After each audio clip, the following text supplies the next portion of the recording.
Επί δεκαετίες, η περιοχή της Νάζκα στο Περού απασχόλησε έντονα τόσο την επίσημη Ακαδημία της Αρχαιολογίας, αλλά και θερμόαιμους ερευνητές όπως τον Έριχ Φοντάινεκεν, ο οποίος από το άνθος της ηλικίας του δεν σταμάτησε να ερευνά όλες τις αρχαίες τοποθεσίες του πλανήτη, αναζητώντας για ίχνη εξωγήινης παρουσίας στον πλανήτη μας. Την δεκαετία του 1970 έκανε επιτυχία γράφοντας πολλά best-seller, όπου μεταξύ άλλων υποστήριζε ότι οι γραμμές και οι μορφές της Νάζκα είναι ουράνια μηνύματα προς τους θεούς ή αεροδιάδρομοι προσγείωσης των εξωγήινων θεών, δημιουργώντας ένα κύμα ενθουσιασμού σε όλο τον πλανήτη. Στην εποχή μας παραμένει ακόμα γνωστός για τη θεωρία του περί αρχαίων αστροναυτών.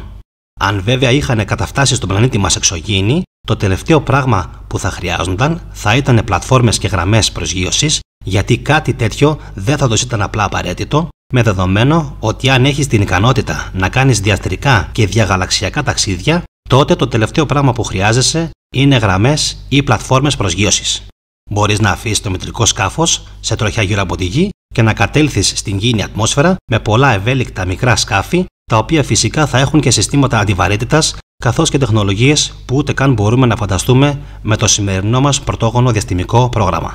Ποια είναι λοιπόν η αλήθεια για αυτές τις γραμμές και ποιοι ήταν οι κατασκευαστές τους? Αληθεύει ότι ήταν γραμμές που έδειχναν προς τόπους προσκυνήματος των αρχαίων κατοίκων της Αμερικανικής Ηπειρού? Όπως αποδεικνύεται, τα σχέδια ζώων δεν είναι έργα θεών ή εξωγήινων, αλλά είναι έργα 5 διαφορετικών φυλών που έζησαν και δραστηριοποιήθηκαν στην περιοχή σε μια εποχή που η Νάζκα πρέπει να είχε εντελώς διαφορετικές κλιματολογικές συνθήκες και εμφάνιση.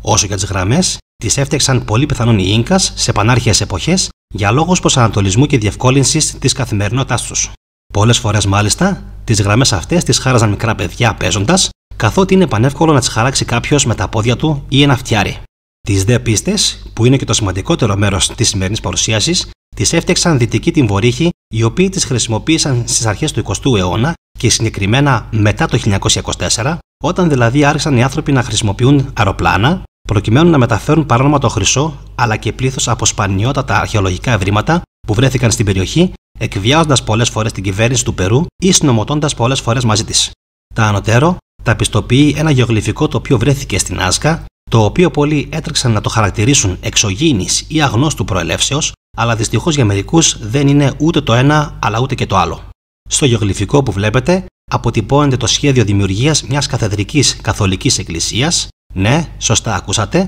της ίδιας καθολικής εκκλησίας που αφενός λαιλάτισε όλους τους θησαυρούς των αρχαίων Ίνκας, μεταφέροντας 8.000 τόνους χρυσού από την Αμερική στην Ισπανία και απευθείας στις τσέπες της Ρωμαιοκαθολικής Εκκλησίας, και αφετέρου χτίζοντας εκκλησίες πάνω σε όλα τα αρχαία ιερά των Ιθαγενών, όπως στην περίπτωση του Τενοτστιτλάν, μιας πόλης που έβριθε από λεωφόρους, ναούς, πυραμίδες, αρχαιολογικά και μεγαλειθικά μνημεία, καθώς και δημόσια κτίρια, τα οποία οι Ισπανοί κατακτητές κονκισταδόρες τα εσωπαίδωσαν το 1521, γενοκτονώντας το 90% του πληθυσμού και ερημώντας την αρχαία πόλη, προκειμένου να χτίσουν τη σημερινή πόλη του Μεξικού. Στην προκειμένη περίπτωση, φάνηκε σαν κάτι ή κάποιος να χάλασε τα σχέδια της εκκλησίας και το μόνο που απέμεινε από αυτή την προσπάθεια ανέγερσης ενός καθοδρικού καθολικού ναού είναι τα σχέδια.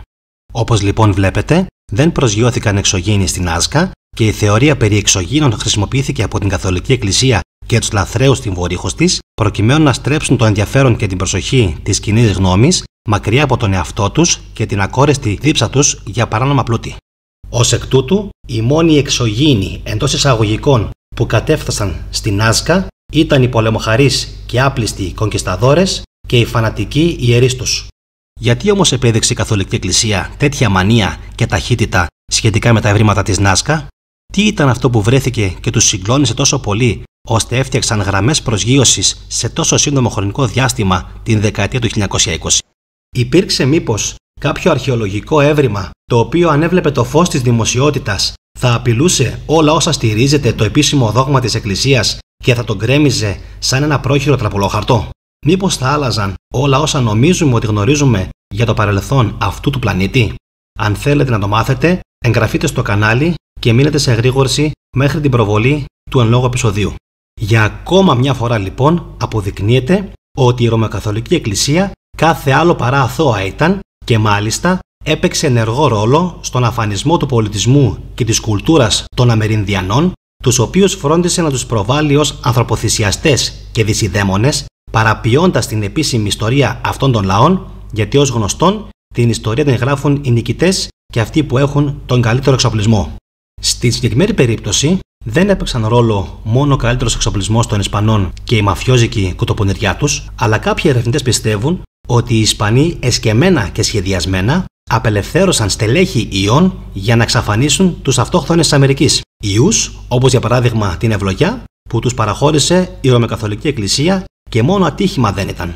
Σωστά ακούσατε. Η Ρωμαιοκαθολική Εκκλησία είχε στην κατοχή της θανάσιμα στελέχη ιών ήδη από τον 15ο και 16ο αιώνα, ίσως και πιο πριν, για να επιβάλλει την πίστη στο Θεό με κάθε τρόπο. Αν λοιπόν κάποιος αντιπαραβάλει την τότε εποχή με τη σημερινή εποχή του κορονοϊού, εύκολα θα καταλάβει ποιος είναι αυτός που κινεί τα νήματα και ποιος επωφελείται από τον φόβο του κόσμου.